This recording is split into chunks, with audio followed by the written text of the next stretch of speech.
Hey everybody, it's Lisa from the Silver Farmhouse. We're going to create some sunflowers. I got these wooden spoons in Hobby Lobby in their party section and I spray painted them a yellow. You can hand paint these yellow too if you want, but they came out so cute. So I'd rather wooden spoons than plastic spoons, but you can also use plastic spoons if you want. I got a thick foam disc in Hobby Lobby. It was a little too thick, so I cut it in half, but the Dollar Tree does sell little foam discs too. You're going to need probably about 20, maybe 24 spoons for this. I am going to cover my foam disc in brown paper. You can use a lunch bag or whatever you want to use, but I'm going to cover both sides and I'm going to add a strip around the outer edge. It just makes the green foam look a lot better when it's colored brown. Listen, you can paint plastic spoons, but I'm telling you, the look of the wood spoons to me was amazing. I am going to put a little bit of antiquing wax over my wood spoons to give them a little bit more of a grungy, primitive look. You don't have to do that step. When you see me do that step, you can skip that step if you want.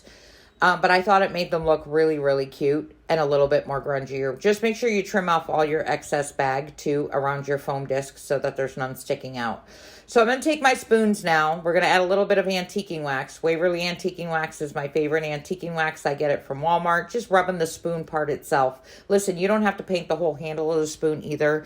We're only going to leave about 1/4 to 1/2 inch of the handle left on the spoon. So what you're going to do is you're going to trim all your handles off your spoon. I'd suggest leaving 1/4, maybe a little bit over 1/4 of an inch. And we're going to start placing them and making our center circle.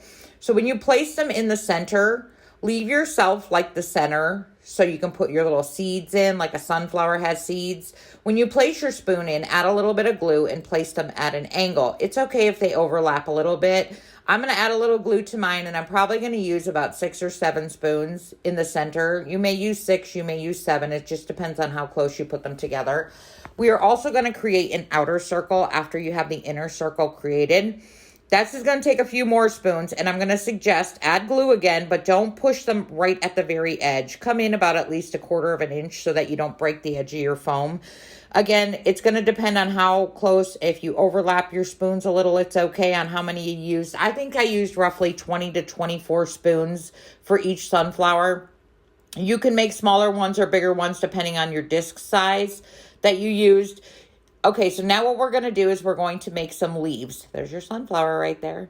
We're going to make some leaves. I have some brown paper here that I coffee stained up. I have a coffee stain mixture. It's a heaping 1/2 cup of instant coffee to a cup of hot water. I mix it in a cup. I put it in a spray bottle. I sprayed my paper out in the grass and I let it dry for maybe 15, 20 minutes. I folded my paper in half. I have a 6-inch piece when I fold it in half. Okay, it's 6 inches high. You're going to fold it in half and fold it in half again and cut yourself some leaves. Listen, you cut your whatever size you want. Mine ended up being almost 6 inches. Cut yourself a bunch of leaves. They are going to be connected together. You want this, okay? Add a little bit of hot glue in between your 2 leaves and glue them together. You kind of glue them together like a little pair of scissors opening. Do you see that one there? It's a little bit opened. And now what we're going to do is we are going to glue them onto the edge of our styrofoam disc. Add a little bit of glue. Glue your leaves on. I just glued one after another. I did not overlap yet. We are going to make another row after you have all your leaves glued on. Do another row, but start gluing them in between the leaves of the first row. Add all your leaves on. And then what you're going to do is you're going to want to scrunch them a little bit and pull them over. Reason being is you don't want them sticking straight up. When you look at a sunflower, its leaves are open. So you just scrunch them a little bit and pull them over. Look how pretty this looks. And guys, it's paper bag. See, I'm scrunching there. I'm pulling them over. Now that you have that center between your outer row and your inner row, add a little bit of Spanish moss. Not too much. You don't have to glue it in. Now I'm taking some Q-tips. You're going to snip your Q-tip. Leave about 1/4 of an inch. I'm going to say use roughly 10 to 15 Q-tips.